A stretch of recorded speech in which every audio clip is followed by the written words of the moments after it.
et surtout chez les publics féminins. Malheureusement, c'est une question de sexe dans ce cas-là. Donc les femmes sont beaucoup touchées par les douleurs au genou. Vous aurez les poignets avec le canal carpien, hein, typique pour les personnes qui sont tout le temps au clavier. Les lombaires, vous le disiez, ça c'est aussi une grosse douleur. Et donc toutes ces douleurs, hein, peu importe l'origine, vous pouvez reclasser tout ça dans la même chose, c'est-à-dire que c'est un manque de contrôle postural. D'accord ? C'est la base. C'est pas la seule réponse, évidemment, c'est pas la seule cause, mais c'est la base de tout.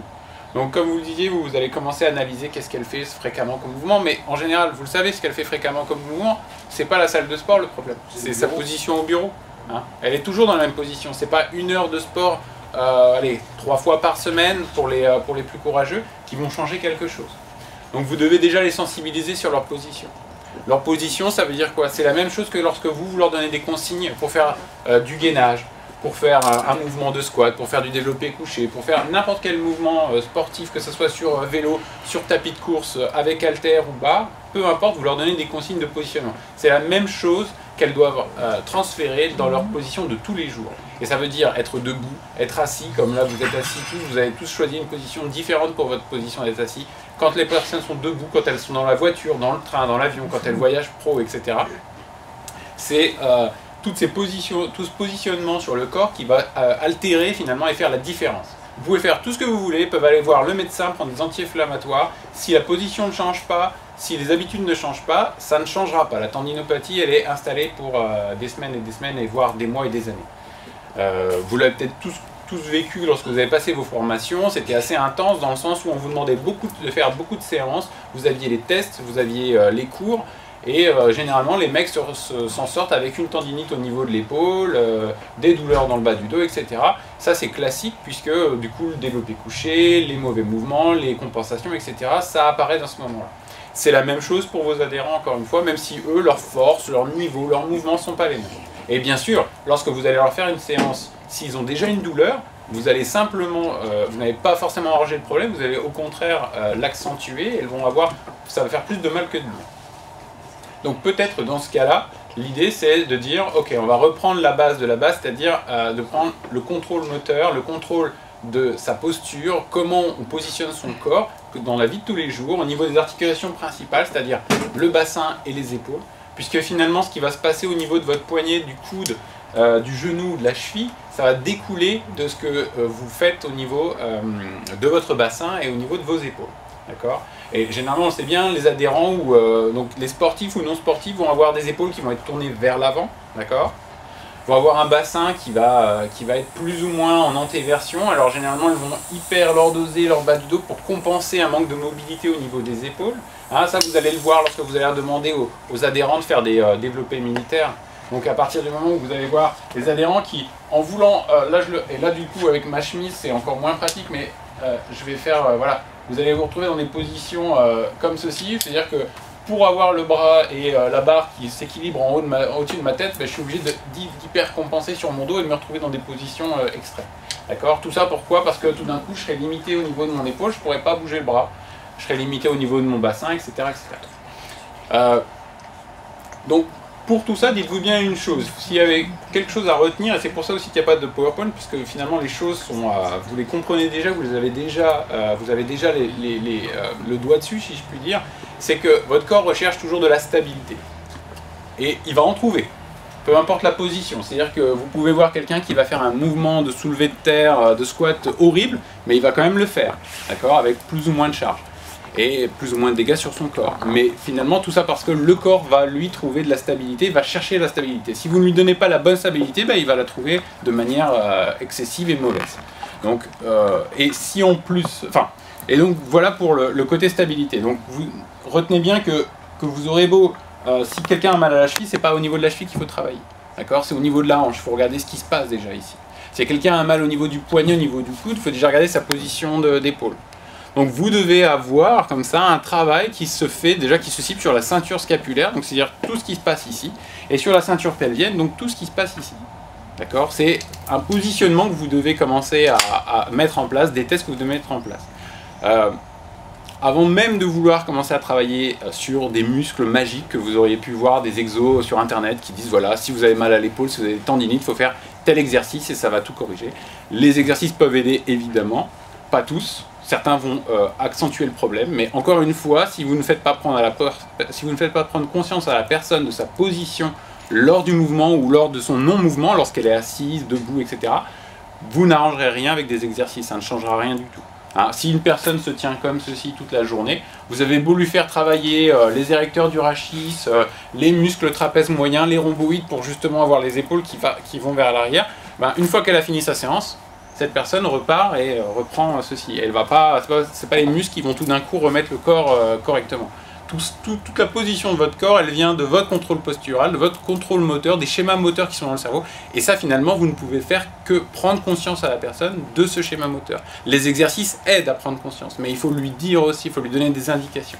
Donc ça, c'est très important. Et vas-y, je t'en prie, enchaîne.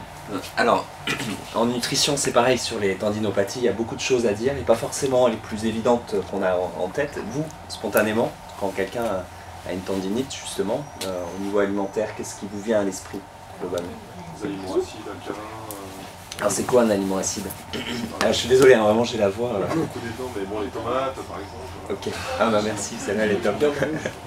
Ok. Viande rouge, tomate, lait de vache. Non, le citron, c'est alcalin. Ok. Les sucres et... Les protéines en général, les protéines d'origine plutôt animale en Ok. général. Et quand on parle d'acide, c'est quoi en fait? C'est acide au goût, c'est acide, ce qu'on appelle l'acidose au niveau plasmatique, c'est acide au niveau tissulaire, c'est quoi pour vous? C'est l'acidité du corps. C'est quoi l'acidité du corps? Parce que si on regarde le pH de l'estomac, c'est 2, l'intestin ça va plutôt 7, au niveau plasmatique ça va être entre 7,38 et 7,42, c'est très précis. Pourquoi je dis ça? C'est pas pour vous embêter, c'est justement parce qu'on entend beaucoup de choses autour de la nutrition et notamment sur cette notion de déséquilibre ionique et de perturbation de l'équilibre acido-basique. En fait, si vous êtes en acidose, vous êtes en urgence, en réanimation, parce que vous avez un risque vital. Donc l'acidose plasmatique, c'est une erreur profonde de parler de ça, de ce terme-là, parce que sémantiquement, c'est un contresens total. C'est-à-dire que, justement, et je suis vraiment désolé pour la voix, j'espère que vous m'entendez, je peux le dire, et j'ai 2 jours de formation demain et après-demain, donc ça m'inquiète un peu, sur le sang, justement, a une priorité absolue, c'est de maintenir ce pH dans des intervalles très étroits, quitte à aller justement chercher des systèmes pour pouvoir tamponner l'excès d'acidité ou potentiellement le manque, mais on est plutôt en général dans un excès d'acidité. Alors il y a des systèmes, on va éliminer les acides volatiles par les poumons, d'où l'intérêt de la ventilation et de la pratique sportive. A l'inverse, quelqu'un qui pratique beaucoup d'activités va se charger effectivement au niveau des acides davantage, et la ventilation ne va pas suffire. Il y a les acides non volatiles par les reins qui vont être éliminés, les systèmes tampons qui vont, prendre en charge potentiellement ces excès-là, et si ça ne suffit pas, on va aller chercher dans les réserves, notamment alcalines au niveau tissu osseux, pour pouvoir tamponner cet excès d'acidité. Et on parle bien d'un excès d'acidité, et non pas d'une acidose. Et j'insiste bien parce que ça c'est vraiment un terme qui est galvaudé, et justement pendant très longtemps on a dit que les tomates étaient génératrices de tendinopathie ou autre parce qu'elles ont un goût acide. Les tomates elles sont extrêmement riches pour ce goût-là, pour ce goût acide pardon, en citrate. Le citrate c'est un des éléments les plus alcalinisants qui existent, ce qu'on appelle des sels organiques qui vont venir justement tamponner l'excès d'acidité que vous allez produire au cours de l'effort ou quand vous respirez en permanence, je dirais, dans votre vie quotidienne globalement. Donc effectivement, le citron, c'est l'extrême, c'est-à-dire que vous avez un goût très acide, mais c'est ce citrate qui va donner ce goût-là, mais qui, au niveau tissulaire, va avoir un effet alcalinisant, donc extrêmement bénéfique. Les protéines, effectivement, on sait que les protéines animales, davantage que les protéines végétales, notamment par une certaine teneur sur certains acides, vont avoir tendance à acidifier davantage. Donc oui, pour ce qui est de la viande, et en particulier les viandes rouges notamment, ça on sait que c'est un élément qui va être délétère. Ça ne veut pas dire que c'est mauvais, c'est vraiment une question d'équilibre. Et pour ça on parle souvent du PRAL, qui est le potentiel rénal acide des aliments. C'est pas un aliment acidifiant ou pas, c'est juste voir un peu quel est son comportement au niveau de cet équilibre acido-basique. Et effectivement, les protéines animales, surtout l'excès de sel, c'est-à-dire que dans le sel, quand vous prenez votre salière, vous avez du chlorure, et le chlorure va être extrêmement acidifiant. Et les 3/4 du sel que vous mangez, c'est le fromage, les charcuteries, le pain et les plats industriels. C'est-à-dire que vous n'en rendez pas compte. Et ce chlorure, c'est le principal vecteur de charge acidifiante. A l'inverse, les fruits et les légumes, que ce soit tomate, citron ou peu importe, ce sont des charges alcalinisantes qui vont contrecarrer cet effet-là. Donc le meilleur facteur de prévention, c'est beaucoup plus de fruits, beaucoup plus de légumes, pas d'excès de sel. Ça ne veut pas dire qu'on doit supprimer le sel, mais éviter l'excès. Aujourd'hui, on en est largement au-dessus des normes. Pas d'excès de protéines animales. Ça, encore une fois, ça ne veut pas dire qu'il faut manger sans protéines du tout. Et de la même façon, les sodas, les coca, même Coca Light, etc. Il y a une étude qui montrait que sur des nageuses brésiliennes, on avait augmenté le risque de fracture fatigue par 2,7 avec 500 ml de coca par jour. C'est un des éléments les plus acidifiants qui puissent exister sur ce plan-là. Donc le soda, malheureusement, ça ne fait pas partie des aliments qu'on va conseiller quand effectivement il y a une tendinite d'une manière générale.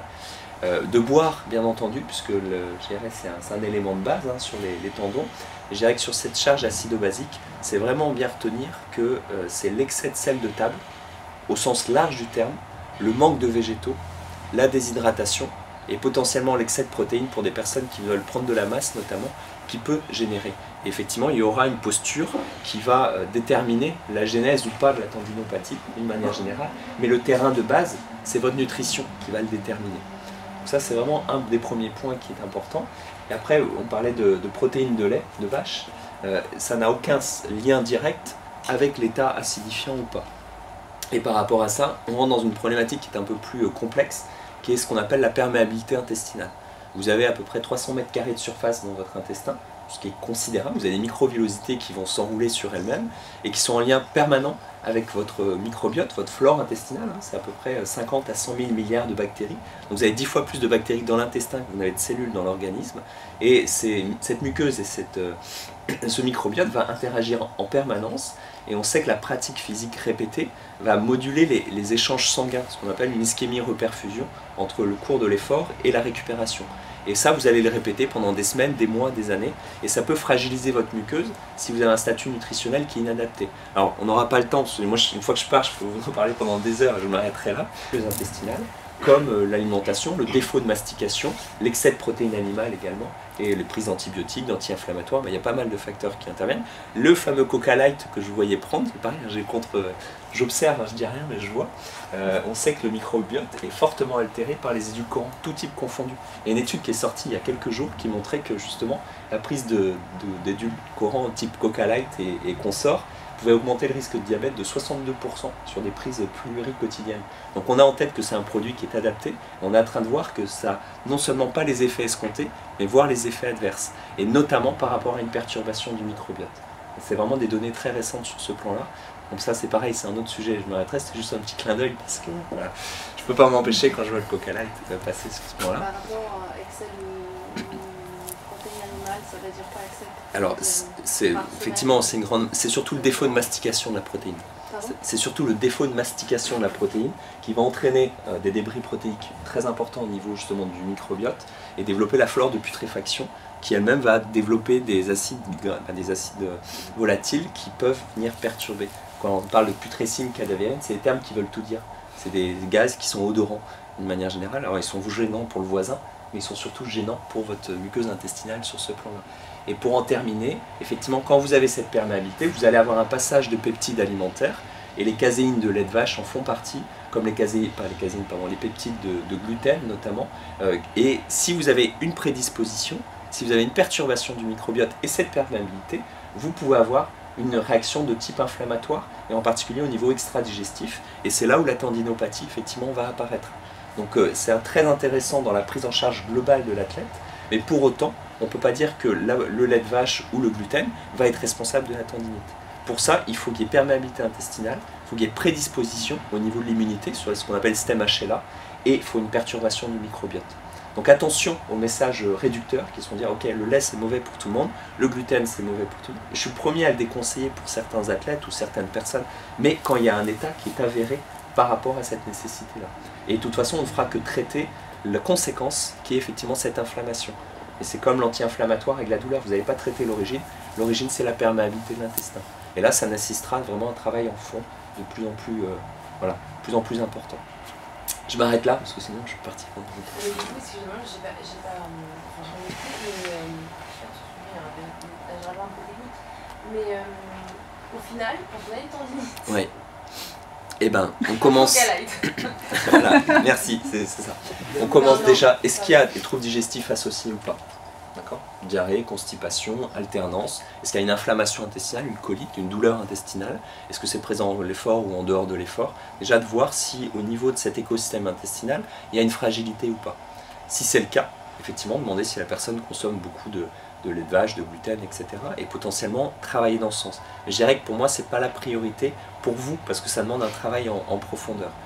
Au niveau alimentaire, c'est déjà l'hydratation avant tout, et cette notion d'équilibre acido-basique qui est, comme son nom l'indique, basique, c'est-à-dire au niveau des conseils très pratiques, comme je vous le disais, plus de fruits, plus de légumes, pas d'excès de sel et pas d'excès de protéines animales, c'est-à-dire éviter les shakers à longueur de journée, etc. Ça veut dire que la personne peut manger 1 ou 2 œufs à la coque le matin, elle peut manger de la viande, de la volaille, du poisson le midi, il n'y a aucun souci, des protéines végétales, légumineuses le soir et autres. Ça, je ne vais pas dire qu'elle va arrêter.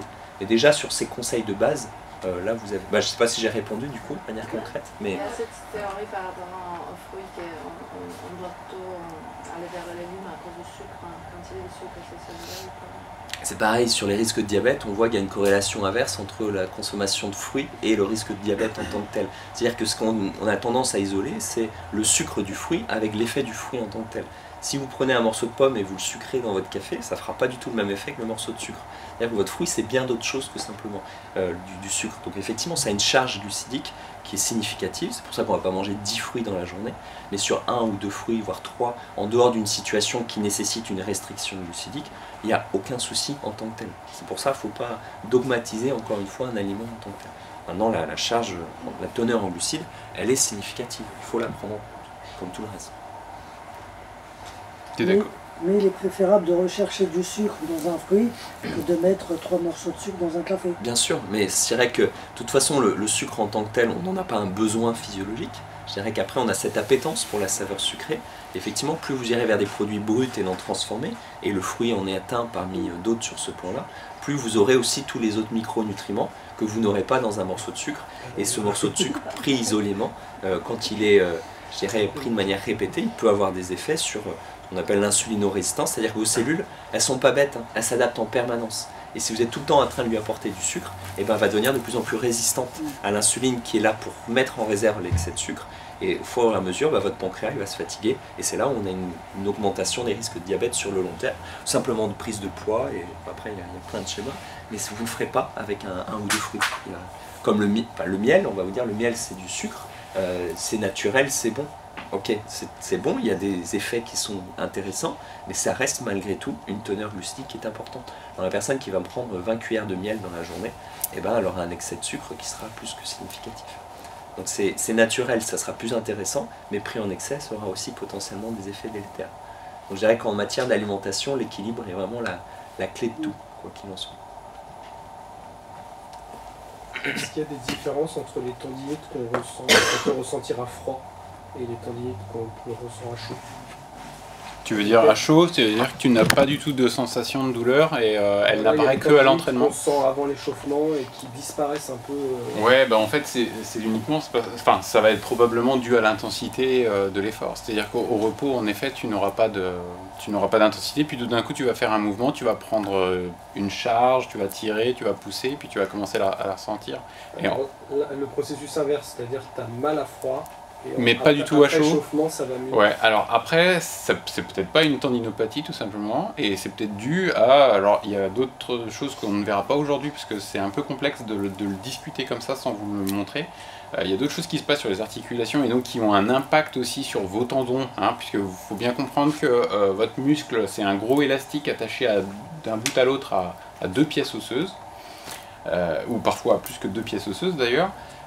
Et que vous avez aussi les ligaments qui maintiennent les articulations, donc qui maintiennent vos os là où ils doivent être, et que entre votre entraînement, vos positions de repos, vos blessures antérieures, présentes, enfin tout ce que vous avez comme vécu d'athlète ou de personne lambda, ça va créer ce qu'on appelle des adhérences, ça va créer des positionnements dans votre tissu cicatriciel qui sont du tissu conjonctif, donc c'est un peu c'est la même matière que lorsque vous achetez des blancs de poulet et qu'il y a une matière transparente, translucide, collante sur votre viande, c'est cette matière là qui se situe, qui est telle une toile d'araignée dans tous vos muscles, toutes vos structures, vos articulations, etc., qui va se reformer à volonté, va se déformer en fonction de vos entraînements, de la chaleur, des contraintes, etc. Et ça peut créer des blocages, si on peut schématiser comme ça, des limitations dans vos articulations, dans vos amplitudes de mouvement. C'est pour ça que, par exemple, certains d'entre vous, au bout d'un certain cycle d'entraînement, vous allez avoir plus de mal à lever le bras, plus de mal à fléchir la cheville, plus de mal à fléchir la hanche complètement, etc. Et tout ça, ça va venir en fait de votre entraînement et de votre entretien de la machine. C'est un peu, si on schématise la machine humaine à un bloc de mécanisme, c'est-à-dire à des pièces osseuses et puis des muscles, et puis ce tissu, ce fascia qui est partout dans la machine, eh bien, vous allez avoir un moment donné, si vous ne l'entretenez pas, ça ne suffit pas de vous entraînez toujours le même mouvement, et si vous ne sortez pas de ce cycle pour regarder un peu ce qui se passe au niveau de chaque articulation, ben vous allez commencer à gripper un petit peu, quoi. Et ça va poser des problèmes dans vos mouvements, évidemment, ça va entraîner des compensations, vous allez commencer à courir d'une certaine manière, vous allez commencer à soulever vos charges d'une autre manière, à tirer, à pousser d'une certaine manière, à vous asseoir d'une certaine manière. Donc tout ça, c'est à voir étage par étage, articulation par articulation. Donc c'est ça qui est important à voir. Si vous voulez retenir une chose par rapport aux tendinites, puisqu'on reste sur le domaine un peu de la tendinite en général, j'étais en train de réfléchir pendant qu'Anthony vous expliquait la partie nutrition, à quel point elle est importante. Si vous voulez retenir une chose au niveau des tendinites, au niveau du corps, peu importe à quel étage la tendinite apparaît, c'est en fait vous avez deux choses essentielles à travailler. Sur le haut du corps, vous devez travailler le gainage. D'accord ? Quand je dis le gainage, c'est pas uniquement les abdominaux, je parle de tous les muscles, même ceux qui sont dans le dos. Et vous devez travailler, le deuxième point important à travailler, c'est au niveau du bassin, vos muscles fessiers. D'accord ? Et les muscles qui sont en dessous de vos muscles fessiers, qu'on appelle les pelviques trochantériens, et dont l'action est simplement en fait de tourner, si vous voulez, de tourner votre genou vers l'extérieur, d'accord ? De tourner votre fémur vers l'extérieur. Ça a deux choses très importantes. Qu'est-ce que ça va changer par exemple au niveau des épaules ? Si vous travaillez bien le gainage correctement, c'est-à-dire à la fois au niveau de vos abdominaux, ils sont tendus, sans être contractés, sans que je sois fléchi vers l'avant, et en ayant les muscles du dos qui sont contractés, pareil, sans avoir une hyperextension du dos, une fois que j'équilibre ces deux compartiments, finalement je bloque ici mon tronc, d'accord, qui vient s'attacher d'ailleurs sur mon bassin. Si je contracte mes fessiers et tous les muscles qui sont à l'intérieur, c'est pareil, je repositionne le bassin en position neutre. Donc vous avez travaillé ici à équilibrer le haut de votre corps, et puis vous travaillez au niveau du bassin à équilibrer justement ce bassin, à le remettre un peu dans une position correcte, d'accord ? À partir de là, c'est beaucoup plus simple ensuite de travailler sur vos épaules, vos genoux, vos coudes, vos poignets ou les chevilles, si les personnes ont des tendinites. C'est pas la peine de travailler avec quelqu'un qui n'a pas de posture, qui est comme ça et qui a des problèmes d'épaule, si en effet vous lui faites travailler les muscles qui vont tirer les épaules vers l'arrière, mais par contre au niveau du gainage c'est inexistant et la personne se plie en deux, ou alors a une hyperextension au niveau du bassin, au niveau du bas du dos, excusez-moi. Donc vous devez travailler finalement, avant même de commencer à aller cibler la partie qui est blessée, vous devez aller travailler sur la posture de votre corps. Ensuite, j'entendais tout à l'heure que lorsqu'on avait une tendinite, il ne fallait pas travailler dessus, il fallait la laisser. Alors ça dépend. Évidemment, si la personne elle a hyper mal et que n'importe quel mouvement lui fait très mal et qu'on en est déjà à un stade très avancé, vous n'allez pas pouvoir travailler du tout. Par contre, si la tendinite est en train de se développer, il faut au contraire travailler autour de cette tendinite. C'est pas le tout de laisser le membre comme ceci, parce que de toute façon, ça ne va pas changer les choses. La personne peut aller voir son médecin et, comme on le disait, va prendre des anti-inflammatoires, ça ne changera pas non plus la tendinopathie, elle ne va pas disparaître. Vous ne devez pas travailler pile poil dessus, mais vous allez devoir travailler autour. Et comme on l'a vu, finalement, autour, ça va parfois très loin. C'est-à-dire que pour un problème d'épaule, vous allez peut-être travailler au niveau du bassin et au niveau du ventre, d'accord ? Parce que ici, finalement, les mauvaises positions que la personne elle adopte quand elle tire, quand elle pousse, quand elle lève, etc., tout va venir de son gainage et de sa position de bassin et la position du tronc. Donc ça, c'est très important. C'est aussi pour ça que le travail du gainage, le travail des abdominaux, c'est très important. Encore faut-il bien le faire, d'accord ? Je voyais par exemple tout à l'heure, vous allez avoir un concours sur le gainage, position classique. Des études qui ont montré dernièrement que la position de vos épaules lorsque vous êtes en appui en gainage, c'est-à-dire que, imaginez que je sois comme ça avec mes avant-bras sur le sol et mes épaules qui maintiennent. Donc vous avez deux cas de figure, soit, et c'est la plus courante, vous allez avoir les adhérents qui vont être en appui sur les pieds, sur les avant-bras, et qui vont avoir les épaules qui seront en protraction. En protraction, ça veut dire que les épaules elles sont très tirées vers l'avant, d'accord ? Là, je suis vraiment en train de retenir le mouvement, j'essaye de faciliter mon gainage parce que ça devient très très dur. Et vous avez la deuxième possibilité où là, cette fois-ci, je vais être en gainage, mais par contre, je vais avoir les épaules qui sont rentrées, tirées vers l'arrière. D'accord? Avec mes deux scapulas, hein, les omoplates qui viennent se serrer l'une contre l'autre dans mon dos. Et donc ça va avoir une influence sur votre recrutement. Alors, vous pouvez le faire, vous essayerez vous-même et vous le demanderez à vos adhérents, vous allez voir que la version avec les épaules tirées vers l'arrière, c'est beaucoup plus dur à tenir. Hein, on a beaucoup moins de facilité. D'accord? Mais par contre, on travaille beaucoup plus sur le gainage.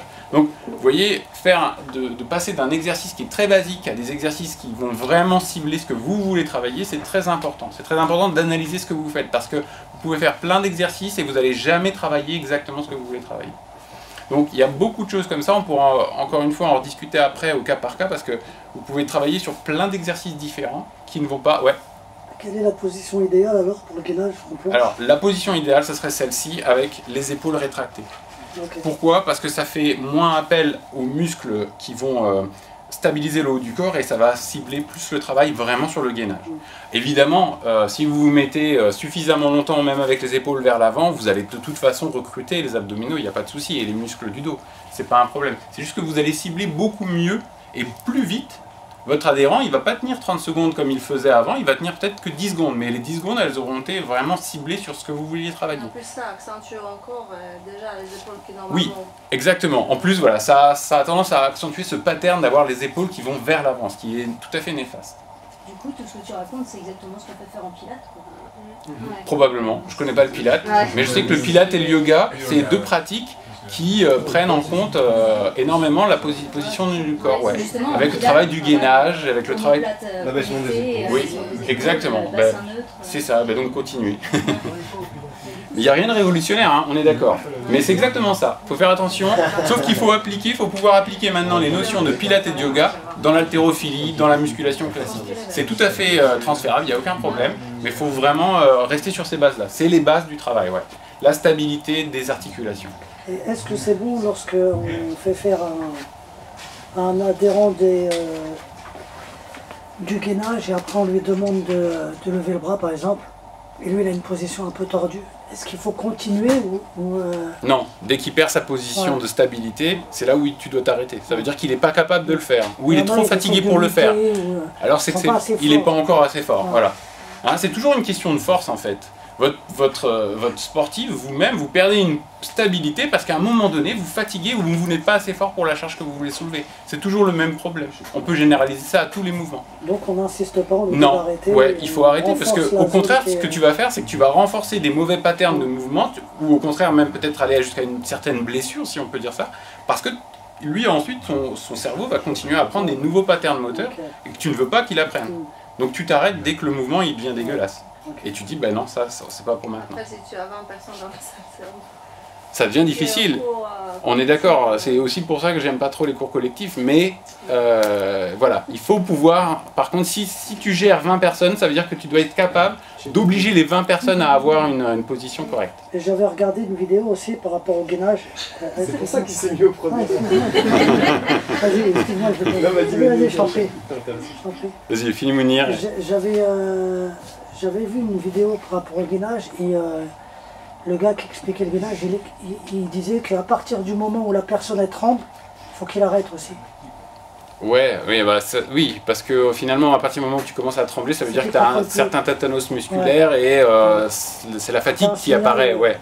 Oui, c'est un signal comme un autre. Je dans ça parce que parfois, moi, si je fais gainage et je commence à trembler et je sens rien du tout, en fait, j'ai l'impression que je peux continuer encore pendant... Bah ça c'est parce que... C'est ça que je comprends pas en fait. Mais si tu arrives à conserver ta bonne posture... Oui, tout est là et ça conserve... Mais ça c'est grâce à ton entraînement. En fait, c'est parce que à force de le faire, comme n'importe quel sportif, tu vas pouvoir pousser plus loin tout en gardant une bonne posture de corps ou un bon geste technique, mais en poussant un peu plus loin tes limites.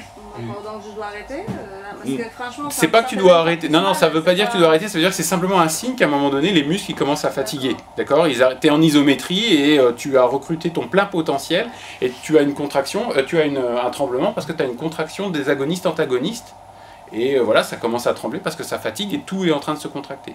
C'est le moment où ça travaille au maximum, mais c'est aussi la période où tu vas pas pouvoir tenir énormément. Est-ce que c'est pas le meilleur moment aussi?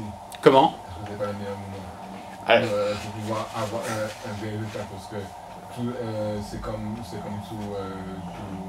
sport, c'est toujours, on entend souvent parler de la dernière répétition, c'est ça qui va tout. Ouais, mais tout dépend du niveau du sportif ou de l'adhérent et de ce qu'il est capable de faire dans ses dernières répétitions. Parce que si c'est pour travailler dans les dernières répétitions, on est d'accord, et faire tout n'importe quoi, oui, là il vaut mieux arrêter. Bon, par exemple, j'ai une dame qui est en pilates, elle a une super technique, la posture, tout ça, sinon je vais la corriger, mais elle tremble, en fait, elle me demande qu'est-ce qui se passe.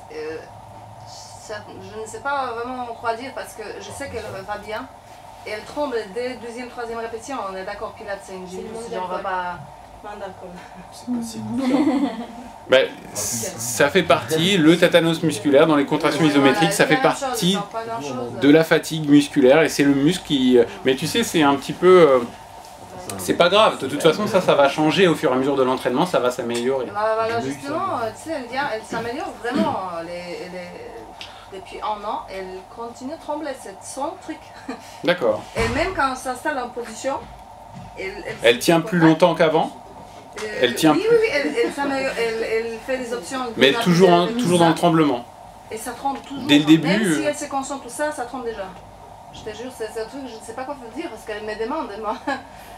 Combien de fois je peux dire c'est fatigue musculaire, hein, combien de fois je peux dire ça? Oui, parce que là, si c'est systématique, c'est plus de la fatigue, oui. Et puis si ça apparaît très tôt. Je la vois parfaitement qu'elle évolue, sa technique est superbe, c'est pas quelqu'un qui. Ouais. Donc en fait. Ouais, après il y a peut-être autre chose. Je voulais savoir s'il était. Je voulais savoir s'il était intéressant de pratiquer l'automassage sur les tendons douloureux. Avant séance, après, est-ce que ça a une efficacité l'automassage avec une balle à picot par exemple? Alors. Ou est-ce que c'est néfaste? Ah, néfaste, je ne pourrais pas te le dire. Et est-ce que c'est bon? Je pourrais pas te le dire non plus. La grande question, c'est qu'en fait, les automassages, ou en tout cas le fait de venir appliquer une pression sur des tissus, qu'ils soient musculaires ou conjonctifs, ça n'a pas ce but-là. Donc, est-ce que ça marcherait sur une tendinite? Je peux pas te le dire, parce que c'est pas dans cette direction normalement qu'on fait les automassages, ou les écrasements, parce que l'automassage c'est un peu doux, mais peu importe, les pressions que tu peux appliquer, c'est pas dans cet objectif-là. Alors, est-ce que ça marcherait? Je ne sais pas.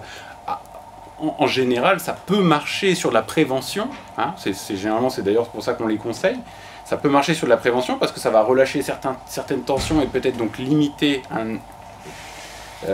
une arrivée de tendinite. Par contre, je ne peux pas du tout te dire est-ce que ça aura un effet directement sur la tendinite déjà qui a apparu.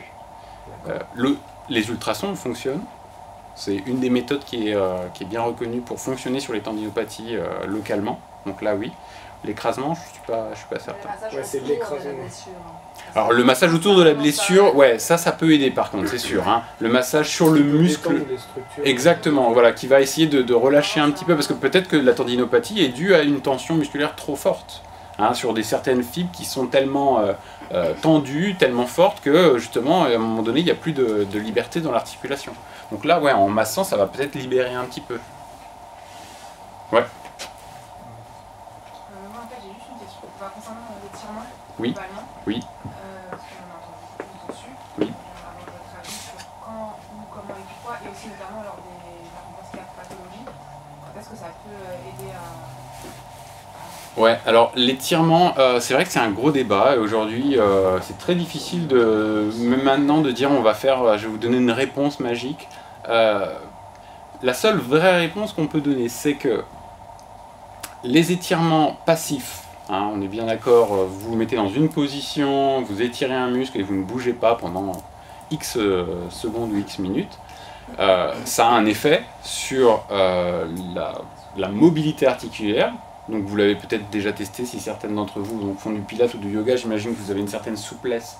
Hein, et quand on travaille la souplesse, généralement la première méthode qu'on va utiliser, c'est de faire de l'étirement passif. On va se mettre dans une position de grand écart, on va se mettre dans une position, puis on ne va pas bouger jusqu'à ce que le plus de tissu se relâche possible. Donc ça a un vrai effet sur la mobilité. Maintenant, évidemment, sur la performance, ces étirements passifs donc, n'ont au contraire un mauvais effet. Hein, ils ont tendance à diminuer le tonus musculaire et l'activation musculaire, donc vous aurez moins de force. Donc, comme vous l'avez peut-être sûrement déjà entendu, et ça sera un bon conseil, évitez les étirements passifs avant entraînement. Parce que vous gagnerez en mobilité, c'est vrai. Par contre, vous allez perdre en impulsion, en force. Hein. Donc, si vous êtes dans un entraînement, même d'endurance, hein, ça peut être simplement de la course à pied sur tapis pendant 30 minutes. Mais quand même, si vous perdez cette notion de tonicité musculaire, hein, si on peut l'imaginer comme ça, ben, vous avez un positionnement qui est moins précis lors de chacune de vos foulées. Et quand vous savez que vous allez répéter X foulées pendant 30 minutes, ben, vous imaginez les dégâts que ça peut provoquer si votre foulée n'a pas été bonne.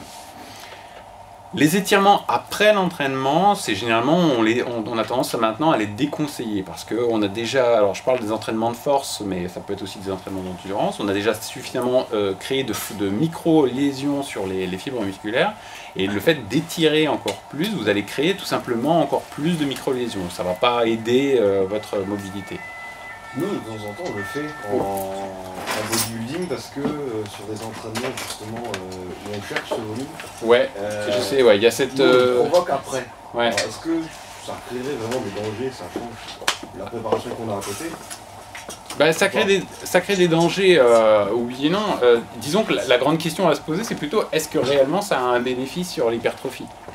C'est là où on ne peut pas vraiment le mesurer. Non, c'est là où on ne peut pas vraiment le mesurer. Et c'est vrai qu'il y a cette tendance à se dire que. Au revoir. Il y a cette tendance à dire que l'étirement aurait peut-être aiderait à l'hypertrophie. Alors là, je ne peux pas du tout confirmer. Pour l'instant, c'est un peu le néant.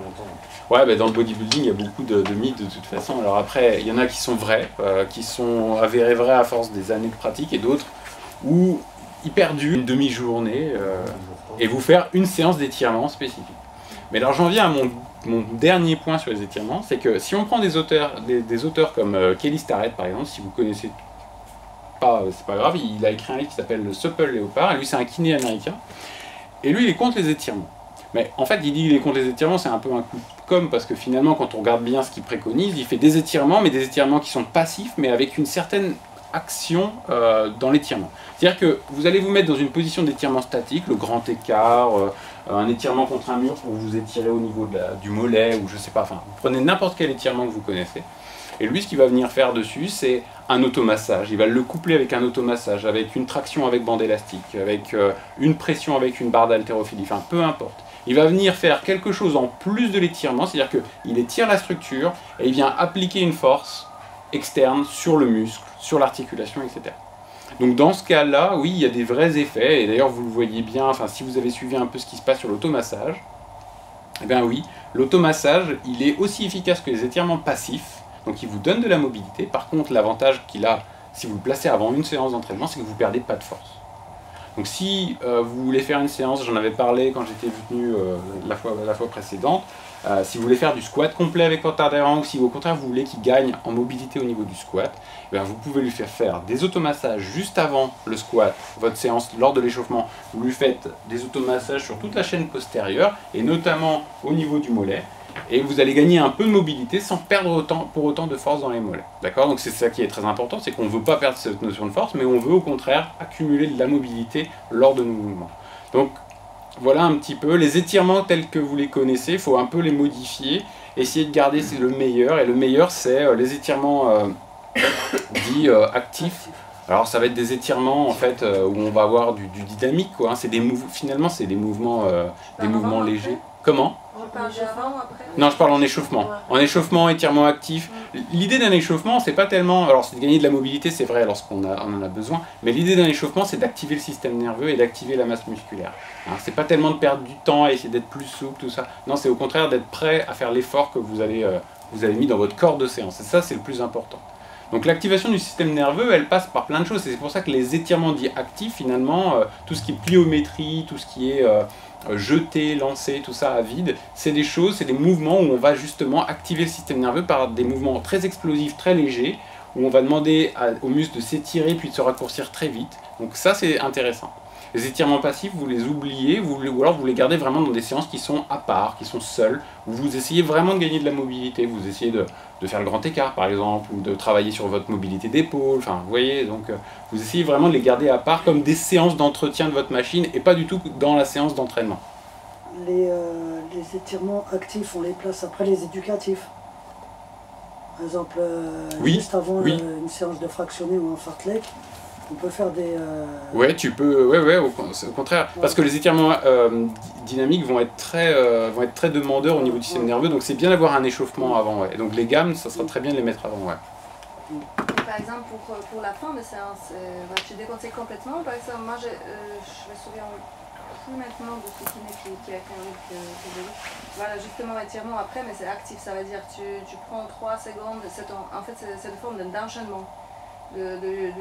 Tu tires jamais sur un muscle 100%, mais fais par exemple talon fesse pour cuisse 3 secondes, après tu mets talon devant pour étirer, tu te penches, tu étires l'arrière un tout petit peu, partout. Ouais, ça c'est pas des choses que je conseille, non, c'est pas des choses que je conseille, mais après c'est très personnel, et puis il va y avoir, aujourd'hui il n'y a pas de consensus, donc vous allez avoir différents sons de cloche. Je conseille pas du tout ce genre d'exercice là, vraiment après l'entraînement, c'est comme on le disait avant, c'est le retour au calme, et je trouve que c'est très important de le garder, ce retour au calme. Ça peut passer par de la mobilisation, et un travail de mobilisation ça veut pas dire étirement passif, mais ça veut dire automassage, travail avec balle, travail avec barre, travail avec rouleau de massage, travail avec ce que vous voulez, du moment que vous travaillez sur des choses qui vous relaxent, qui détendent un peu le muscle, des choses comme ça, où vous allez appliquer une pression. Si vous avez fait une grosse séance de cuisse, vous pouvez prendre une balle de squash, une balle de lacrosse, et puis masser sur votre cuisse, faire des exercices de ce type-là, ouais.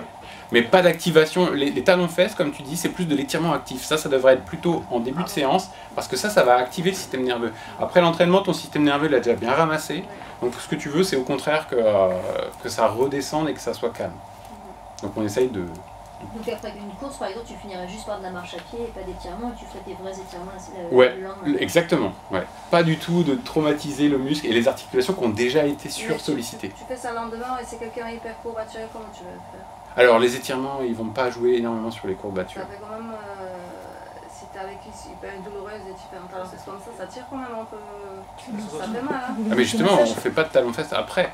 Voilà, justement, tu veux. Oui, mais non, mais t'as pas de courbatures juste après l'entraînement. Justement. Ah, tu parles des courbatures le lendemain? Ouais. Les automassages. En 48 heures. Automassage, là, il y a une vraie efficacité sur les. Mais tu viens de dire que c'est le lendemain de l'entraînement. Alors, on a des courbatures. Les automassages, tu peux les mettre juste après l'entraînement. Hein, ça va aider à diminuer les courbatures qui apparaissent le lendemain, d'accord? Et du coup, tu peux mettre ensuite... Après, ta séance d'étirement, tu n'es pas obligé de la mettre tout court. Je veux dire, attention, il faut... je comprends maintenant ce que tu veux dire. L'étirement passif, les étirements ne sont pas une obligation absolue à faire après une séance. Vous devez les faire pour entretenir votre mobilité, mais ça ne va pas forcément diminuer tes courbatures. Et si tu as des courbatures, en effet, tu auras moins tendance à vouloir faire des étirements. Je parlais plutôt que... Tu viens de dire que peut-être un étirement le lendemain d'entraînement. Oui. Mais par exemple, dans 2 jours, tu as des courbatures de malade. Oui. Et tu vas t'étirer sur ça? Alors, tu peux t'étirer sur ça, il n'y a aucun problème. C'est juste que vous n'êtes pas obligé de faire des étirements tout court. Si tu as trop de courbatures, tu peux faire des automassages. Et tu fais les automassages. D'ailleurs, les automassages, par contre, je vous conseille de les faire tout de suite après votre séance, qu'elle soit intense ou pas intense. Ça aura tendance à diminuer les courbatures de toute façon. Moi, j'entends vraiment que quand tu as des courbatures, tu les étires pas autant parce que c'est exactement opposé par des lésions. Oui. Généralement, les courbatures, on ne sait pas trop ce que c'est entre la cicatrisation des microfibres, les déchets physiologiques, tout ça. Donc, on entend un peu tout et n'importe quoi. Ce qu'il faut comprendre, c'est que vous n'êtes pas obligé de faire des étirements tout court. Mais vous devez les faire, entre guillemets, parce qu'ils vont entretenir votre mobilité générale de votre machine. Après, c'est à vous de le faire en général. Vous n'êtes pas obligé de le faire après une grosse séance. En effet, si tu as mal, tu ne fais pas d'étirement. Mais vous pouvez switcher sur les automassages qui, eux, vont être plus doux ou pas, parce que c'est très douloureux aussi, et vont limiter un peu les courbatures. Et les automassages, tu les préconises en temps ou en nombre de répètes sur une zone bien définie? Il faut au moins 2 minutes sur une zone pour que vous ayez un effet. Vous roulez une balle pendant 10 tours, vous faites 10 massages de rouleau sur les ischios, les mollets, ça ne suffira pas. C'est bien en échauffement, même moi je le fais, je passe pas 2 minutes. Mais si vous voulez un vrai changement, si vous voulez un vrai effet, il va falloir passer du temps. Et vous ne pouvez pas tout travailler d'un coup, évidemment, donc à vous de choisir les zones qui sont intéressantes pour vous. Ce jour-là, vous voulez travailler les ischios, les mollets et les quadrilles, vous passez tout votre temps sur les ischios, les mollets, les quadrilles. Et il y a une incidence à savoir si on le fait vite ou lentement aussi. Alors, en fait, c'est pas vite ou lentement, c'est une question de pression. Évidemment, si tu le fais vite, tu passes moins de pression, tu passes plus rapidement, donc il y a moins de... Si vous passez lentement, chaque microseconde, vous avez toute la masse du corps qui s'appuie et qui appuie énormément. Donc en fait, c'est une question de pression et pas tellement une question de temps. Mais évidemment, le temps, au final, a un impact. Hein. Plus vous accumulez des secondes et plus vous accumulez du changement.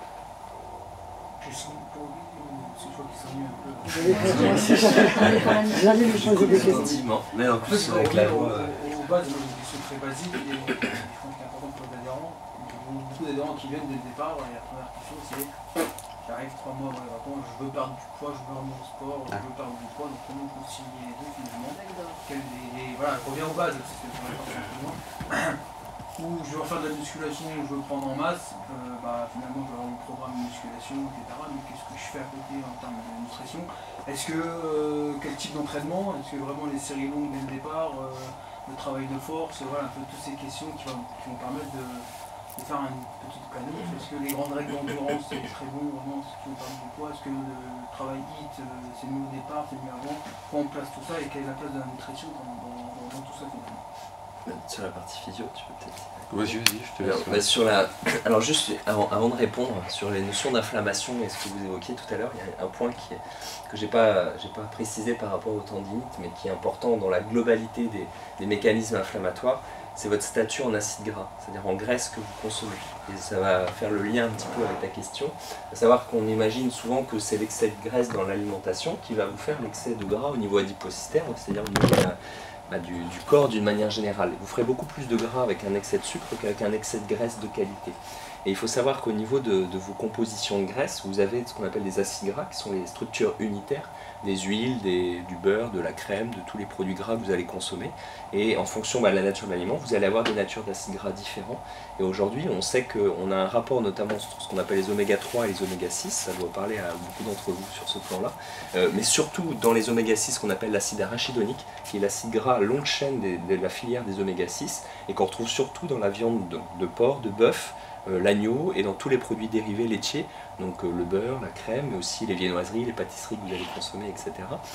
On a aussi des matières grasses végétales qui sont riches en oméga 6, les huiles de tournesol, de pépins de raisin, de maïs ou autres, mais on sait que c'est surtout l'acide arachidonique, donc la forme animale aujourd'hui qui pose problème, c'est le précurseur des prostaglandines qui vont avoir plutôt une visée pro-inflammatoire. Ce qui est bénéfique, hein, il vous faut une inflammation pour générer une amélioration des performances, c'est le principe même de l'entraînement en tant que tel, sauf que vous devez le contrôler. Et de l'autre côté, vous avez dans la filière, alors quand je dis de l'autre côté, c'est que vous avez deux grandes familles, deux grandes filières. Dans les oméga 3, vous avez ce qu'on appelle l'EPA et le DHA, qui sont les oméga 3 qu'on trouve plutôt dans les produits marins, donc dans les petits poissons gras, sardines, maquereaux, anchois, dans le thon, dans le saumon aussi, sauf que c'est des produits qui sont en fin de chaîne alimentaire et qui ont accumulé tous les métaux lourds des petits poissons qu'ils ont consommés avant. Dans les petits poissons gras, vous avez l'intérêt de ces fameux EPA et DHA, et surtout vous n'avez pas l'accumulation de métaux lourds, en particulier du mercure, que vous allez retrouver dans du saumon ou dans du thon. Et dans ces oméga 3, l'EPA est lui le précurseur d'une molécule qui va plutôt être à visée régulatrice de l'inflammation. Donc on a besoin d'un ratio oméga 3, oméga 6, on a un ratio oméga 3 de 1 pour 3 à 5 d'oméga 6. Et aujourd'hui, dans la population française standard, on est à 1 g d'oméga 3 pour plus de 12 g d'oméga 6. C'est-à-dire qu'on a un terrain qui est extrêmement pro-inflammatoire. Donc à travers votre entraînement, vous allez volontairement générer une inflammation, ce qui est le propre de l'amélioration de la performance, sauf que cette inflammation, elle va passer d'un stade qui est local, contrôlé et ponctuel, à un stade qui est systémique, qui est pérenne et qui est non contrôlé. Et c'est là où la tendinopathie ou les inflammations chroniques vont se mettre en place.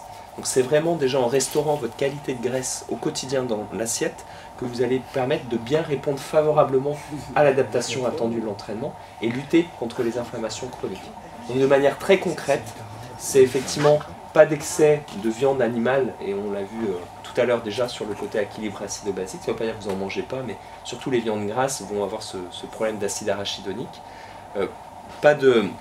Pas d'excès de tous les produits dérivés sur ce plan-là, mais surtout restaurer un statut en oméga 3 beaucoup plus important.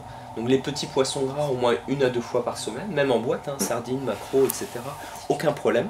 Plutôt beaucoup en verre si vous êtes puriste. Je finis juste et puis je reviendrai là-dessus. Et par rapport à ça, vous avez également les huiles végétales, donc les huiles de lin, les huiles de cameline, les huiles de noix, les huiles de colza. Le lin et la cameline sont les plus riches sur ce plan-là. Toujours vierge, première pression à froid. parce que vous gardez l'intégrité non seulement des acides gras, mais aussi des polyphénols qui sont présents dans la graine et qui vont justement protéger les acides gras sur ce plan-là. Donc pas d'huile raffinée en tant que telle. En assaisonnement justement, si vous voulez la cuisson, plutôt l'huile d'olive ou la graisse de coco, mais l'olive est très intéressante sur ce plan-là. Au moins 2 cuillères par jour, c'est vraiment le minimum syndical. 90% des sportifs sont déficitaires en oméga 3. De la même façon, si vous aimez les noix de Grenoble, hein, donc les noix classiques qu'on voit, alors je sais plus, il y a une noix qui se baladait tout à l'heure, je ne sais pas s'il y en a un là-dessus. Vous en avez dans les amandes, dans les noix de cajou, vous avez d'autres types d'acides gras, vous avez du magnésium, c'est très intéressant, et c'est vraiment la noix de Grenoble qui va être la plus riche sur ce plan-là.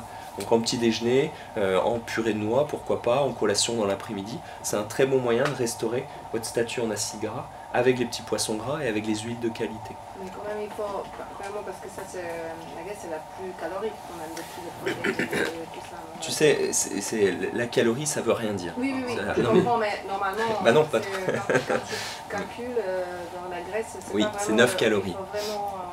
Sauf que c'est une petite quantité, non? c'est en fait 1 gramme de lipides va donner 9 calories. 1 gramme de glucides, 1 gramme de protéines, 4 calories. Sauf que le devenir métabolique de la protéine par rapport aux glucides n'a absolument rien à voir. De la même façon, au niveau du lipide, c'est une source énergétique qui est majeure, mais ce n'est pas que. C'est-à-dire qu'il y a vraiment des rôles fonctionnels par rapport à ces acides gras. Là, je vous parle sur l'inflammation, sur la structure des phospholipides, des membranes des cellules, sur la souplesse membranaire, au niveau du neurone, au niveau de la rétine, etc. Il y a beaucoup de rôles sur les acides gras qui n'ont rien à voir avec l'aspect énergétique. Et tu peux avoir une alimentation totalement déséquilibrée avec 1200 calories par jour. Et tu peux avoir une alimentation qui est tout à fait adaptée avec 3600. Donc cette notion de calories, c'est juste savoir que vous allez prendre votre voiture, vous allez faire le plein et vous allez mettre 60 litres. Voilà, de graisse et des répartitions de nutriments. Donc la calorie, quand vous prenez votre paquet de gâteau sec, vous dites 430 calories, c'est beaucoup. Non, c'est vraiment la composition. Donc entre guillemets, si j'ai un conseil à vous donner, chassez-vous cette idée. Alors c'est sûr que quand on parle du poids, forcément il faut qu'il y ait un déficit énergétique. Maintenant, du coup je ferai un peu la... Ouais, il y avait 2-3 questions et puis je répondrai après.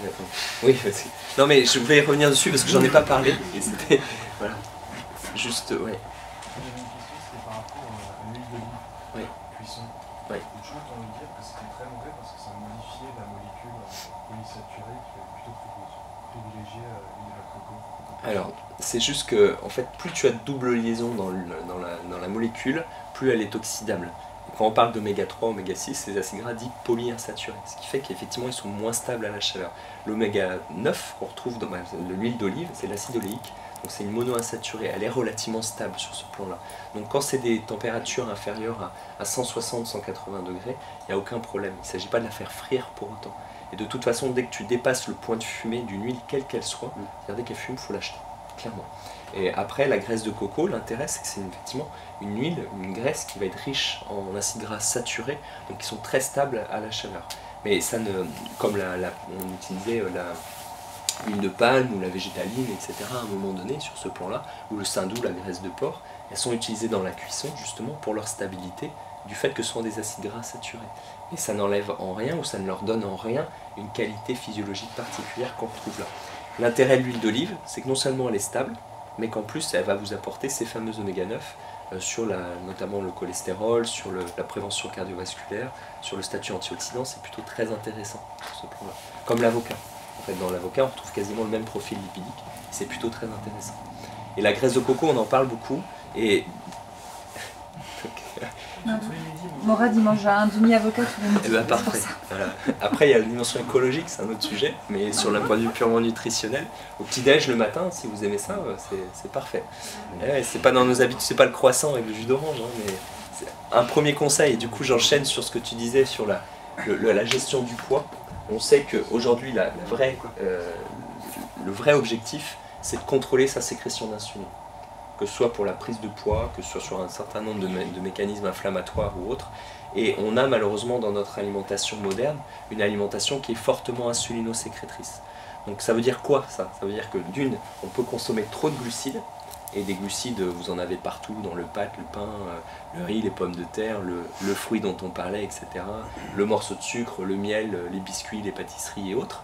Mais surtout, vous avez ce qu'on appelle un index glycémique ou une charge glycémique qui vont plus déterminer l'effet de votre production d'insuline par rapport à l'élévation de la glycémie suite à la consommation de cet aliment-là. Et en fait, on a longtemps classé d'un côté les sucres lents et de l'autre côté les sucres rapides. Et on disait le fruit ou le morceau de sucre, c'était des sucres rapides parce que c'est des glucides simples. On imaginait qu'ils mettaient peu de temps à être digérés. Et de l'autre côté, on mettait les glucides complexes, donc tous les amidons de riz, de pommes de terre, de pain, etc. Et comme c'était des glucides complexes, on estimait que c'était des sucres lents. En fait, les choses ne sont pas du tout aussi simples que ça. Et les process industriels interviennent beaucoup. C'est-à-dire que là, vous avez votre je ne sais pas ce que c'est comme gâteau apéritif. Et ben, vous avez un principe d'extrusion qui fait qu'on a éclaté la paroi du céréal sous l'effet de la pression et on a reconstitué un volume qui était croustillant, léger et puis à la forme qu'on souhaite. Sauf que ça, vos enzymes digestives le reconnaissent extrêmement vite et du coup vous allez avoir un index glycémique qui sera très élevé. Donc de manière concrète par rapport à la gestion du poids, c'est de limiter les aliments à un index glycémique élevé et en particulier le matin où là on a une sensibilité à l'insuline qui est très forte. Donc de manger, je vous disais tout à l'heure, 1 ou 2 œufs à la coque par rapport à l'apport de protéines va vous donner de la satiété, va réguler la glycémie, va être le précurseur de la dopamine pour tout ce qui est motivation en train. Ça peut être l'avocat qu'on évoquait, pourquoi pas du poisson, c'est pas dans nos cultures, mais en Asie, en Europe du Nord, c'est le cas. Un morceau de fromage de chèvre, de brebis, pourquoi pas un jambon, mais alors jambon on pourra en reparler, il y a vraiment de tout dans cette notion de jambon. Mais dans tous les cas, un apport de protéines et de graisse. Donc une poignée de noix, noisettes, amandes par exemple. La purée d'amande, c'est pas le Nutella qu'on mange au petit-déj, c'est vraiment la purée de l'amande en tant que telle sur ce plan, va vous permettre d'avoir un petit déjeuner de qualité, avec un fruit éventuellement par exemple, et va vous limiter la sécrétion d'insuline. Un petit peu informé, il faut faire attention à la cuisson des pâtes, du riz, que ça augmente l'index glycémique et ça favorise après le stockage des graisses. Alors, on va découper. C'est-à-dire qu'effectivement, la durée de cuisson est importante parce que plus tu laisses ton riz ou ta pâte, plus tu as une solubilisation de l'amidon, ce qui fait que les enzymes vont le digérer beaucoup plus vite. Donc effectivement, c'est le cas, mais c'est quand même très modéré par rapport à ce qu'on en dit souvent. C'est-à-dire que c'est pas parce que la pâte est trop cuite que ça va favoriser la prise de poids. C'est-à-dire que c'est l'ordre de quelques pourcents sur la notion d'index, comparé à parfois plusieurs dizaines sur des process d'extrusion, etc. Donc c'est intéressant, même pour la digestibilité, etc. Donc tu peux garder tout à fait ce conseil. Maintenant, de là à dire ça va favoriser la prise de gras si généralement c'est trop cuit, là c'est un raccourci qui est pour le coup un peu trop sur ce plan-là. Mais moi je me rappelle, j'avais un athlète sur un championnat du monde qui a été incendié le cuisinier parce qu'il avait perdu sa course à cause des pâtes qui étaient trop cuites. Voilà, faut modérer un petit peu le propos. Et à l'inverse, vous avez des personnes qui vont jusqu'à cuire du riz ou des pommes de terre ou des pâtes, les laisser refroidir pendant 24 heures et les consommer derrière.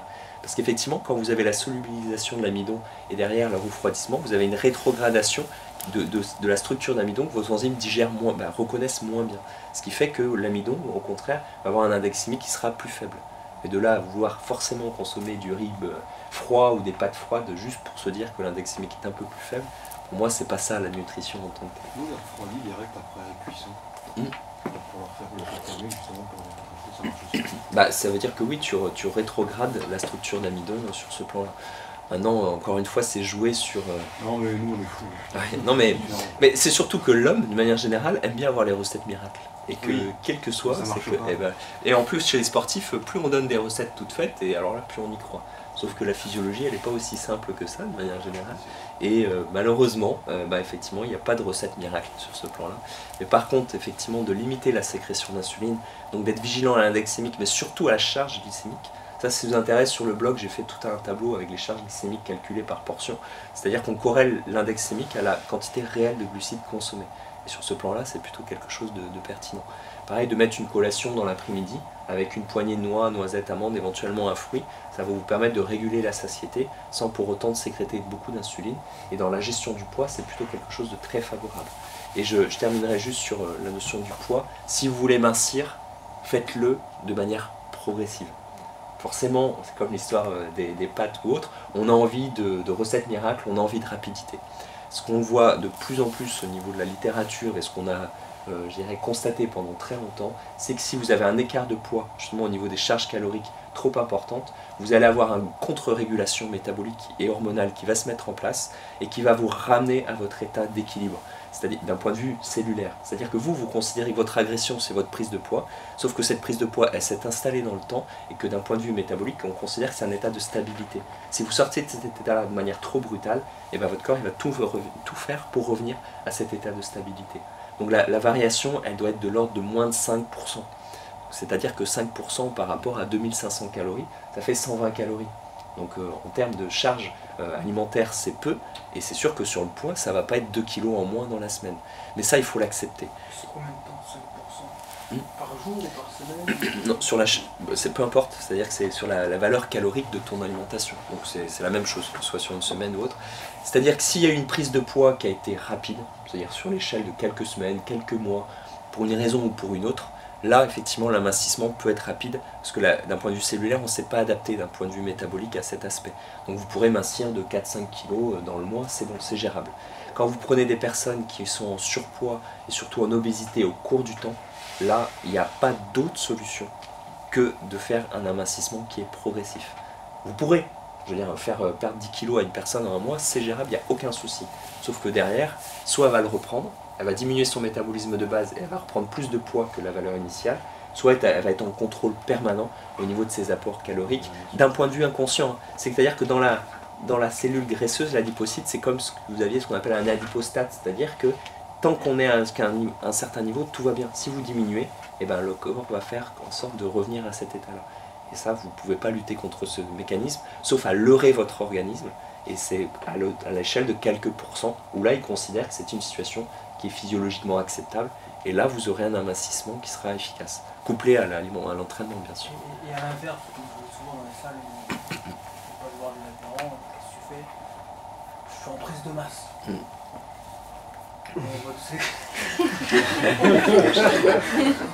Je prends la... Quelqu'un en prise de masse, tu le vois pousser la fonte, ils sont avec leur checker quelquefois, ils vont pousser n'importe quoi un peu. Et sur ça, finalement, et puis sur l'entraînement pour perdre du poids aussi, parce que on a entendu parler, quelles sont les bonnes méthodes. Et sur cette prise de masse, vraiment, pour le coup, il y en a qui sont très maigres et qui disent moi je veux prendre du poids, puis ils peuvent manger beaucoup, ils peuvent faire beaucoup de muscles, ils n'arrivent pas à prendre finalement sur ça. Alors sur cet aspect, avant de parler sur la prise de poids... Pour compléter, et par rapport à ça, quels conseils donner par rapport aux compléments alimentaires? On parle de prise de masse, donc il y a des gens qui prennent des gainers, de la protéine en poudre. Merci Herbalife aussi. Qui font des coachs super bien formés. On arrête à 23h30, c'est ça? Donc sur la méthode, au niveau physio, je te laisserai en parler. Juste ce qu'on sait, c'est qu'aujourd'hui, la modulation des stocks de glycogène notamment est un élément important. Donc on a de plus en plus de phases de surfatigue, on va dire, avec des entraînements en épuisement de glycogène, justement avec un deuxième entraînement après cet aspect-là, qui est plutôt favorable, y compris sur la gestion du poids.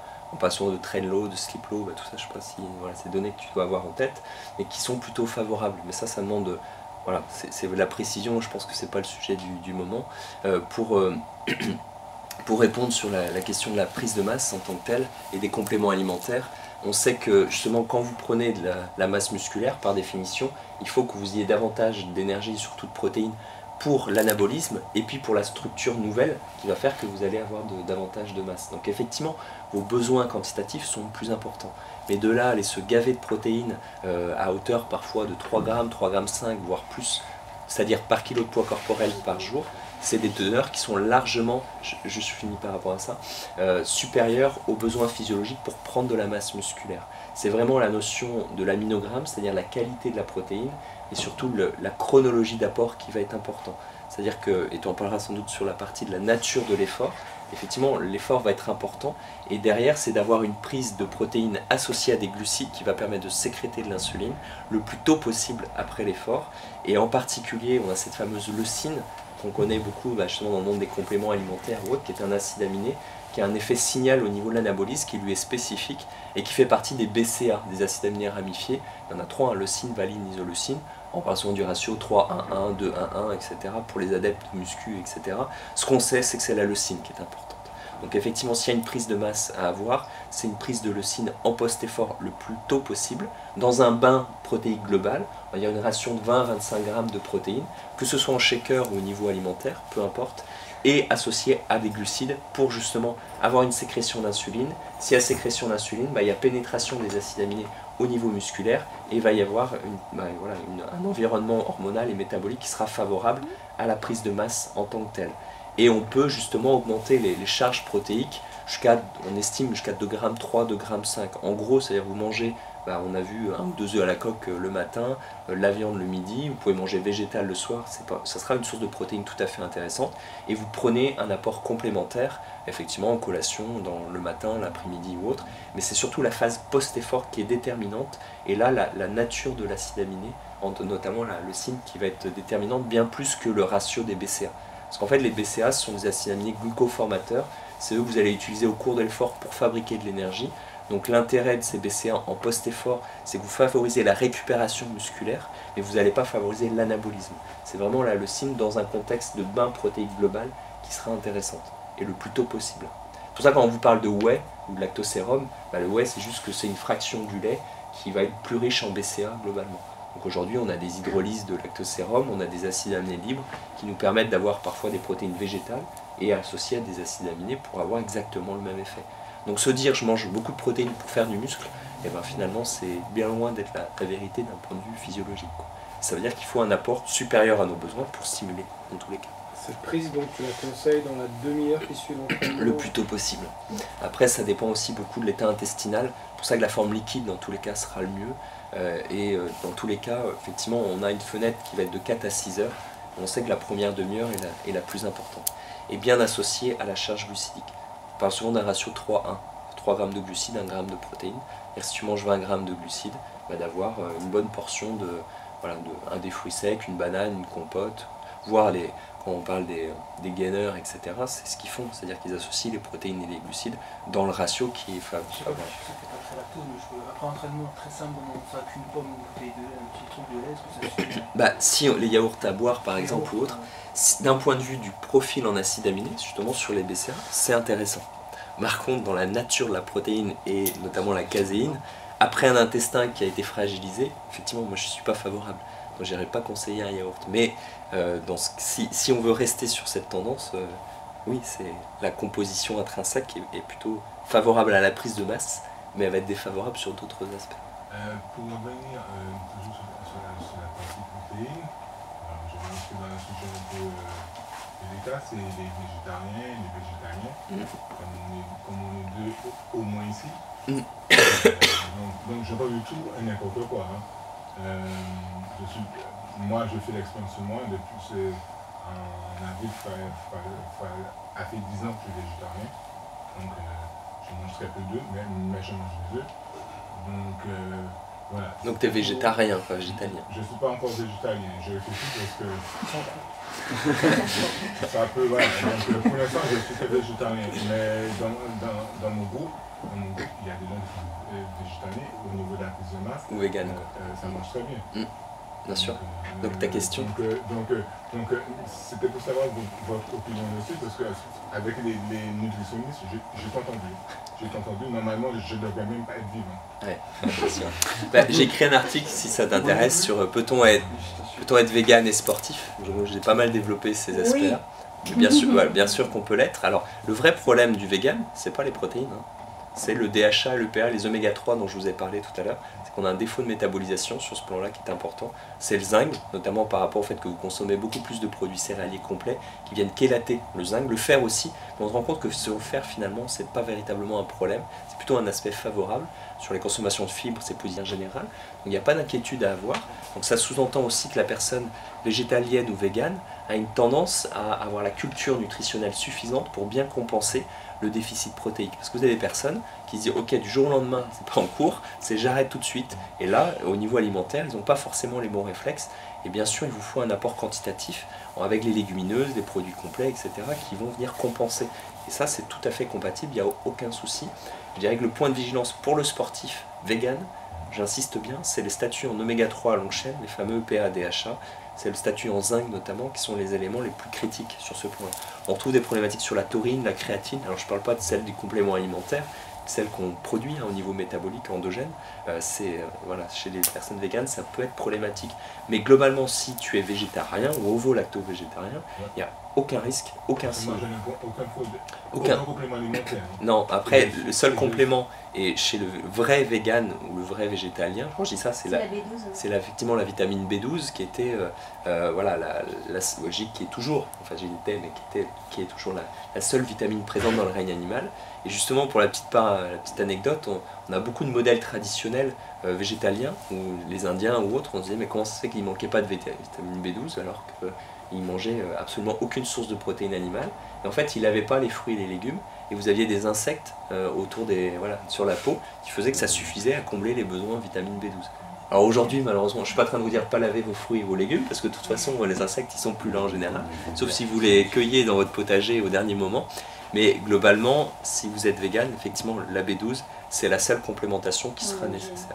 Ah oui, il n'y a pas là pour le coup, il n'y a pas le choix. Sauf à ne pas laver ses fruits. Mais qu'est-ce que tu penses de spiruline? Par rapport à quoi? Protéines, prendre ça comme bien, pour la fatigue, tout ça, ou c'est pas du tout? Il y a plein de choses là. C'est-à-dire que c'est pour la partie protéines, effectivement c'est plus de 50% de protéines, sauf qu'il faut toujours ramener à la valeur absolue. Même si l'aminogramme est très intéressant, vous allez prendre 2 ou 3 comprimés de spiruline, ok, ça va vous faire 800 mg de protéines. Par rapport quand je dis ça, je caricature au sens où c'est pas la faible charge protéique qui va être suffisante sur ce plan-là. Dans notre population occidentale, c'est-à-dire que par contre chez des personnes qui sont en état de malnutrition, notamment dans les pays en voie de développement ou autres, on sait que même 5 à 10 grammes de protéines peuvent être bénéfiques. Et là, la spiruline a des vrais enjeux de santé publique. Maintenant, pour nous, de se dire c'est riche en protéines, j'en prends un petit peu au cours de la journée, c'est pas ça qui comblera votre apport. Après, vous avez beaucoup d'oligo-éléments, ce qu'on appelle des polysaccharides. Pour le fer, vous avez une forme de complexation du fer qui est très intéressante. Donc la spiruline est très bien, j'ai rien à redire là-dessus. Maintenant, de là à en entendre un produit miracle pour restaurer les états de fatigue. Pas trop, mais on l'entend pas. Par jour, Et ben, si on veut une quantité significative, il faut au moins 5 à 10 grammes, ce qui est loin d'être négligeable. Mais par le coup, c'est clair. Non, mais un comprimé, c'est à peu près 400 à 500 mg. Donc pour vous donner un ordre d'idée, c'est très important. Donc j'en pense du bien, mais de là à dire que c'est ce qui va combler vos apports en protéines sous prétexte qu'elle l'est, ça c'est pas du tout le cas, sauf quand il y a un état de malnutrition. Il y a des contre-indications à l'utilisation de la spiruline, non. Aujourd'hui, le seul problème, c'est sur la traçabilité et la présence de métaux lourds notamment.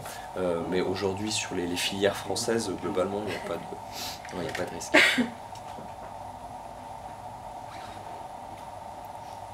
Peut-être sur la partie... Ouais, sur la partie entraînement.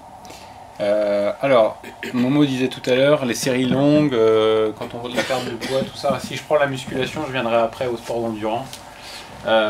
Donc c'est vrai que tout de suite, c'est à éviter. Il n'y a pas de règles et ça n'existe pas le fait de prendre un adhérent et qu'il soit débutant ou qu'il soit expérimenté. Vous avez fini votre prise de masse, vous avez gagné quelques kilos et vous êtes bien content de la force que vous avez pris. C'est pas le moment tout d'un coup de baisser l'intensité à 30-40% du 1RM pour se retrouver à faire des séries de 20-30 répétitions avec des petits haltères et finalement tout ce que vous ferez c'est brasser du vent. On a bien compris aujourd'hui, les études le montrent, que pour la perte de poids et pour votre forme en général, l'intensité compte. Donc si vous voulez développer votre VO2 max quand vous courez à pied, vous n'allez pas le faire à 30% de votre VO2 max. Donc vous allez mettre de l'intensité, c'est la même chose pour la force. Donc si vous conservez votre force musculaire, vous avez plus de possibilités de perdre de la masse musculaire. Il n'y a pas de programme, en musculation je parle toujours, il n'y a pas de programme magique de perte de poids. Le programme magique de perte de poids, c'est un programme d'une bonne intensité. Et quand je dis bonne intensité, c'est au minimum à 60-70% du 1RM. Donc vous voyez, c'est déjà du programme type hypertrophie. On se retrouve dans du 8-10 reps en série. D'accord ? Il n'y a pas de 15-20 reps. Ça n'existe pas cette règle de dire parce que si vous voulez, ils ont essayé de faire une image, ils ont essayé de faire un transfert entre l'endurance, de se dire bon, on va faire quelque chose de plus tantôt endurance musculaire, on va faire des séries très longues avec des intensités plus faibles, puisqu'on ne pourra pas faire des séries très longues sinon. Et non, ça ne marche pas. Tout ce que vous allez perdre, c'est de la force En plus, vous vous fatiguez généralement avec les régimes, ou les personnes vont se fatiguer avec leur régime, c'est-à-dire que tout d'un coup, elles vont commencer à limiter la restriction, tout ça, elles vont essayer de limiter les produits un peu néfastes, industriels, elles vont avoir tendance à faire attention à ce qu'elles mangent, et tout d'un coup, vous arrêtez l'entraînement, l'intensité descend énormément, ça ne sert à rien, ça ne va pas les faire perdre du poids, ça ne va pas leur faire perdre du poids. On sait aussi que l'intensité en musculation aide aussi à la sensibilité à l'insuline.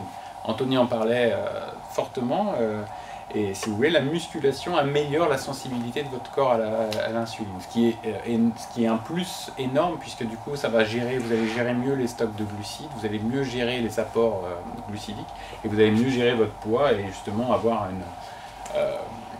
un corps qui est mieux préparé finalement aux efforts, que ça soit intense ou de perte de poids, etc. Donc, ne baissez pas l'intensité. Si vous avez un débutant, pareil, adaptez l'intensité à sa force. De toute façon, on parle toujours de pourcentage du ARM, de pourcentage de VO2 max.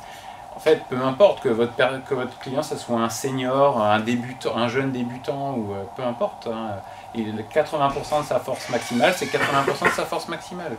En charge absolue, ça se définit par la tête que la personne pourra lever 2 kg. Ben, elle lèvera 2 kg, mais pour elle, ces 2 kg, c'est énorme. Donc vous ne baissez pas l'intensité surtout, vous restez sur des intensités élevées. Le coup d'aller chercher dans des séries longues, c'est bien pour certains mouvements, certains petits muscles, rattraper des choses. Mais là on est vraiment dans le peaufinement. Si vous êtes de travailler la force, au début je vais perdre mon poids, si j'ai une activité cardio à côté, etc. Et puis sur la partie musculation, je vais privilégier le travail de force. Oui. Alors que je suis en perte de poids, je commence, j'ai besoin de voir, c'est bon. Non, de toute façon la musculation c'est fait pour travailler la force. Point. C'est génial qu'on a eu quelqu'un durant son stage, oui. Si tu veux, qui a dit, qui s'est fait recaler parce qu'il a dit, programme de régime de perte de poids, je commence par le travail de force. Oui. Et en débutant, c'est pas adapté. Non, c'est parce qu'il n'est pas rentré dans les cases, il a répondu. C'est ce qu'il disait, les contenus de formation. Voilà, il faut justifier par contre derrière. Mais bon, il faut aussi que le formateur soit ouvert alors derrière. Si pendant la formation on lui a dit qu'il fallait faire 30%, 15-20 reps, alors là ça va pas passer. Ouais, c'est un peu ça. Ouais. Ouais, parce que étonnamment, nous, avant les compètes aussi, on fait aussi du 15-20 reps, on en fait, mais sous le... Mais tu dis juste avant. Enfin, un mois avant.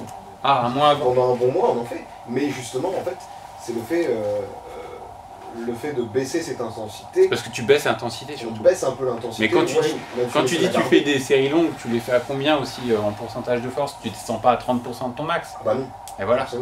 Exactement. Donc en fait, si on devait mesurer, tu te rendrais compte que tu es à 50-60% dans tes séries longues. En fait, on peut quand même justifier cet entraînement selon le niveau de la personne, selon sa masse musculaire. Selon on s'est rendu compte qu'avec une forte masse musculaire, en fait, le fait d'aller taper sur des séries beaucoup plus longues nous permettait en fait de nous rapprocher un peu d'un entraînement style HIIT, parce qu'avec le repos court, on augmente beaucoup plus notre fréquence cardiaque à l'entraînement. Oui, mais encore faudrait-il qu'il y ait un lien entre ta fréquence cardiaque et ta perte de masse grasse.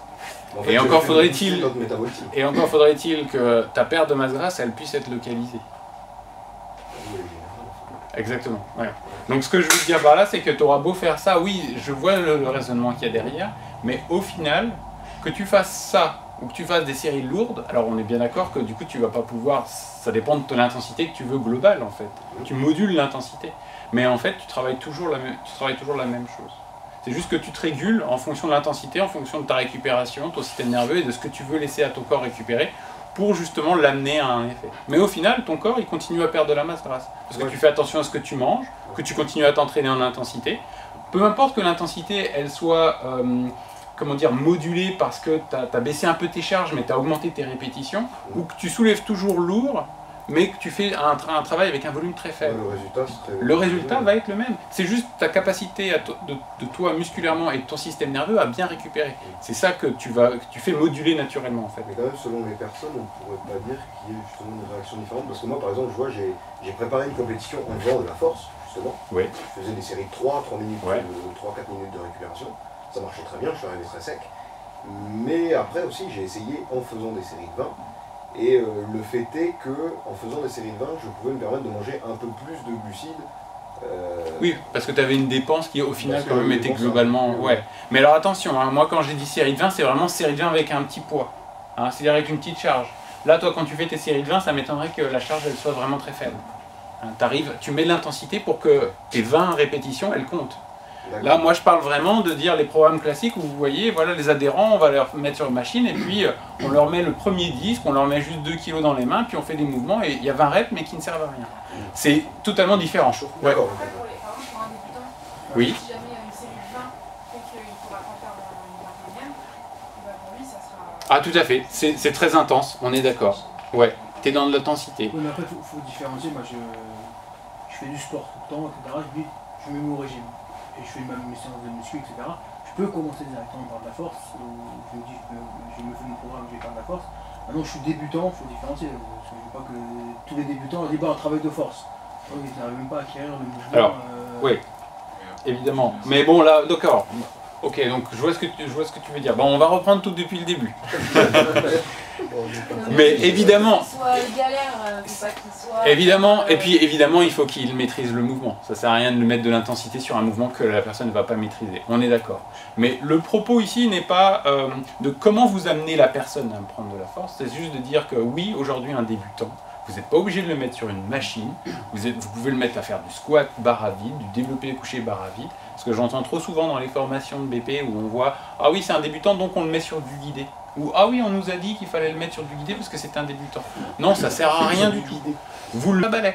Parce qu'au départ, c'est cette intensité qui compte. C'est-à-dire que c'est difficile pour cette personne de maîtriser son corps, même avec une charge qui est nulle. Donc, on parle de cette intensité-là. On ne parle pas de l'intensité charge absolue. Évidemment, on ne va pas prendre un débutant. On ne va pas prendre un débutant et lui mettre 100 kilos et dire « Allez, on commence la force aujourd'hui, on va faire du squat, on va faire des développés couchés. » Donc évidemment, pour la personne, il faut qu'elle ait de l'intensité. Cette intensité elle peut être nulle. Avec son poids de corps, ça peut déjà être très intense. Avec 10 kg, ça peut être très intense. Avec 20, 30, 40, voilà, vous imaginez la suite. Donc voilà le propos. C'est de dire que, attention, il n'y a pas de règle pour perdre de poids en musculation. La perte de poids, elle se fait exclusivement en cuisine. C'est là où vous régulez vos apports. Et la dépense que vous faites dans l'entraînement, il faut non seulement que vous mangez suffisamment pour pouvoir avoir de l'intensité dans vos entraînements, et que vous ne mangez pas trop non plus pour que vous puissiez quand même progressivement perdre. Donc vous voyez, vraiment c'est un équilibre à trouver. Mais l'intensité, c'est ça qui est primordial. Et j'en reviens du coup à l'endurance. C'est pareil. Il n'y a pas de... comment vous dire? Aujourd'hui, avec tout ce qu'on peut voir de méta-analyse, c'est-à-dire d'analyse, de revues scientifiques, etc., donc de résumé, si vous voulez, on voit tout simplement qu'il n'y a pas de meilleure méthode. Alors je suis désolé, hein. C'est vrai que le HIIT, et nous-mêmes sur sciencesdusport.com, on a eu tendance à écrire des articles qui étaient isolés, qui montraient un effet bénéfique sur la perte de masse grasse, mais globalement, sur la durée, vous n'aurez pas de meilleure perte de masse grasse sur le HIIT ou que vous choisissiez la course continue à intensité modérée. Hein. Si vous faites faire 30 minutes, 40 minutes, 1 heure à vos sportifs, vous n'aurez pas de meilleure ou de moins pire perte de masse grasse que si vous leur faites faire du HIIT pendant 20 minutes. C'est très intense et voilà, ils adoptent des rythmes très rapides avec des repos passifs ou actifs. Donc il n'y a pas de meilleure méthode. Tout ce qu'on sait aujourd'hui et ce qu'on voit vraiment par toutes les études, c'est que le HIIT améliore la VO2 max. Et ça, c'est nettement supérieur à l'entraînement continu. Mais en termes de perte de masse grasse, ne pensez pas qu'il y ait une meilleure méthode que l'autre. Et pensez aussi que le HIIT, encore une fois, l'intensité du HIIT fait que votre système nerveux met plus de temps à récupérer. Donc c'est-à-dire que vous êtes plus fatigué.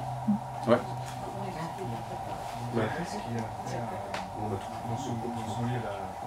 Oui. Tu disais que c'était intéressant de fonctionner parce qu'on atteignait plus rapidement le processus de lipolyse par rapport à sur longue durée. Ouais, j'en ai pas discuté avec Didier de ça, mais en fait c'est pas que tu atteins plus rapidement le processus de lipolyse, c'est que en fait le HIIT il impacte beaucoup plus sur les hormones adrénaline et noradrénaline, et donc tu as une concentration plus forte. Et ces hormones agissent sur la lipolyse, elles ont tendance... Et donc oui, la concentration hormonale qu'on peut développer grâce au HIIT est 14 fois supérieure à un protocole classique de course à pied continue. Donc oui, sur ce plan-là, le seul problème c'est que c'est pas tenable dans le temps. Tu peux pas demander à ton adhérent de faire du HIIT tout le temps.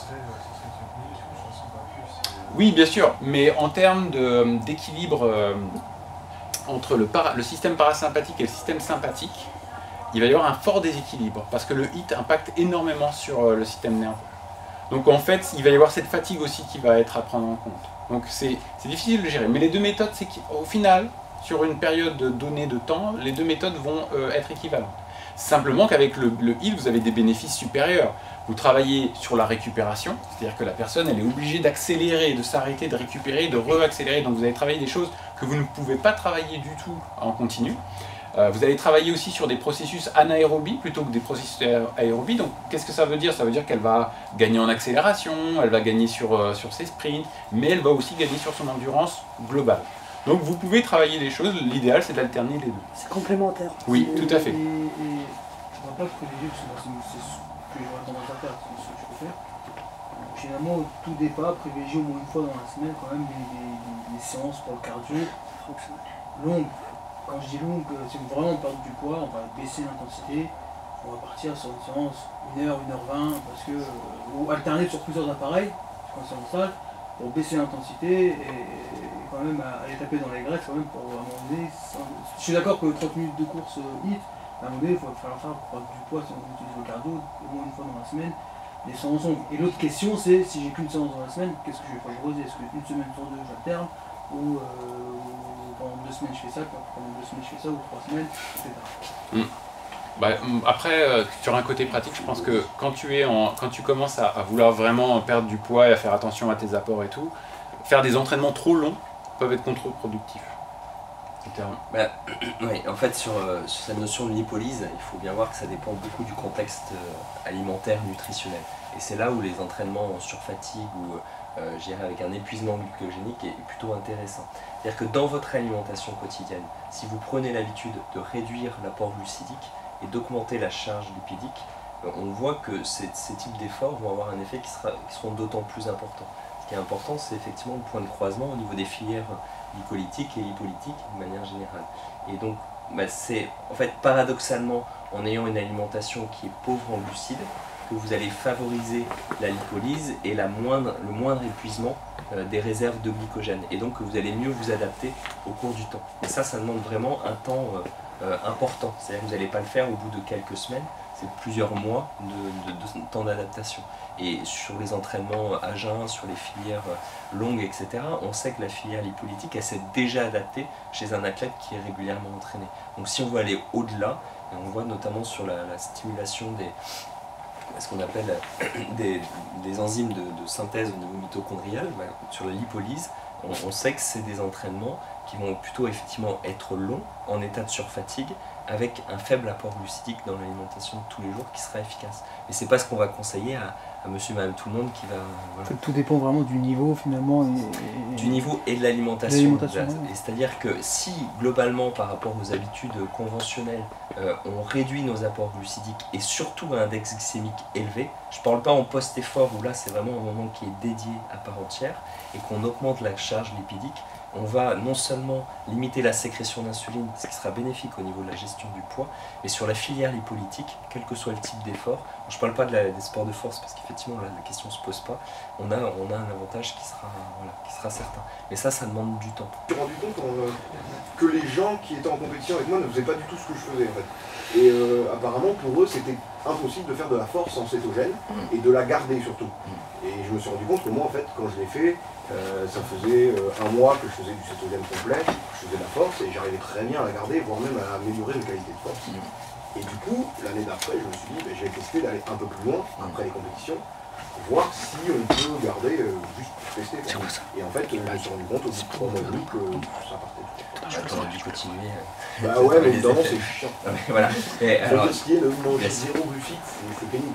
Alors justement, c'est très bien parce que tu dis tout dans ça.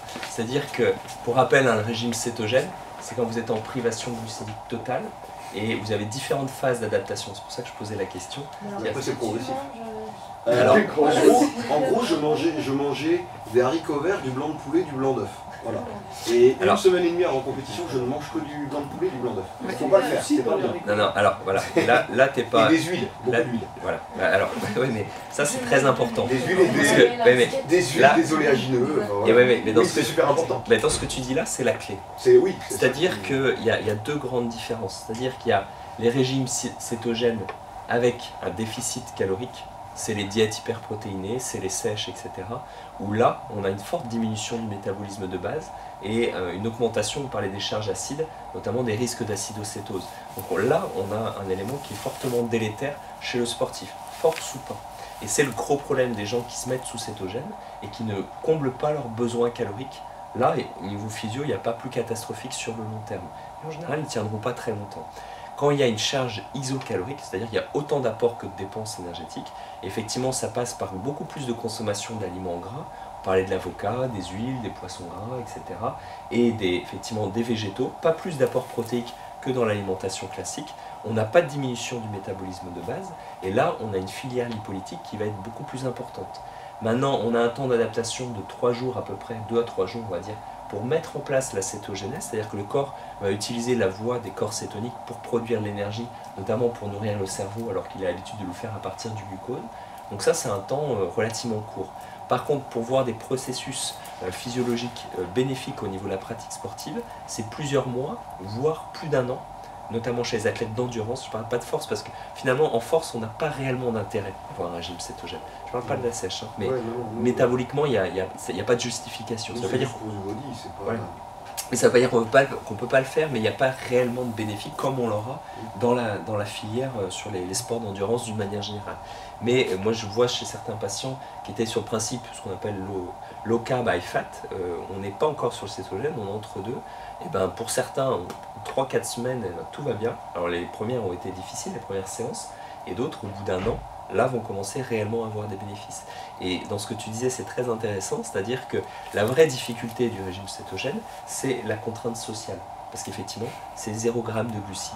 Donc c'est pas la pizza, c'est pas les biscuits, c'est pas ci, c'est pas ça. Donc je dirais que la vraie question à se poser, si vous voulez, vous, ou aller conseiller un régime cétogène à des sportifs, c'est est-ce que socialement, la personne est prête à le faire ou pas.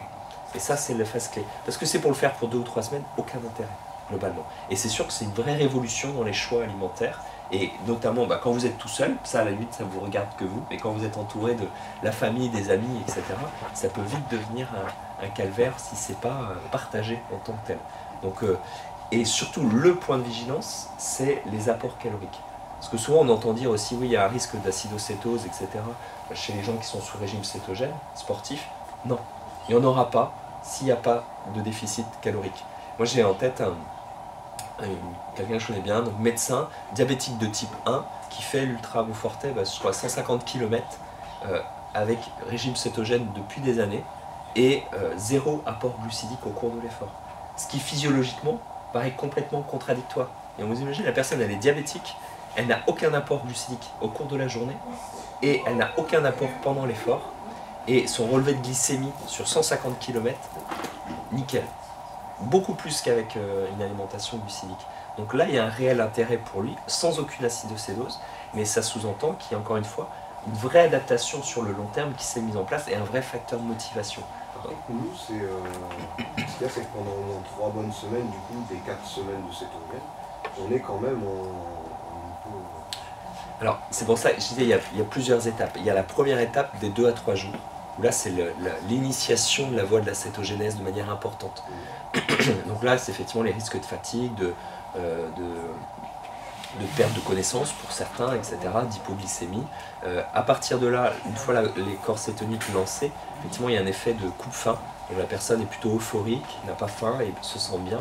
Par contre, au niveau de l'entraînement, effectivement, elle ne sera pas performante du tout. C'est là où justement, et là, effectivement, il y a un temps de quelques semaines à quelques mois, en fonction des personnes, pour pouvoir supporter la charge d'entraînement avec cette nouvelle filière énergétique. Et techniquement, du coup, on est capable de garder ses qualités de force, d'endurance, éventuellement, en ayant justement une hypo... D'endurance, oui. De force, ça dépendra. Et globalement, c'est là où je dis qu'il n'y a pas d'intérêt à le mener en tant que tel. Donc je dirais que l'intérêt est minime, mais surtout le risque est qu'il y ait une perte de force qui soit là. C'est-à-dire que dans ton cas, ça a pu fonctionner. Chez d'autres personnes, c'est vraiment je mets le moteur au ralenti, donc il va très bien fonctionner en mode diesel. Par contre, quand il y a une explosivité, ça ne fonctionnera pas du tout. Et ça, il y a une nation d'adaptation individuelle très forte. On peut continuer jusqu'à 10 heures. On va peut-être arrêter là.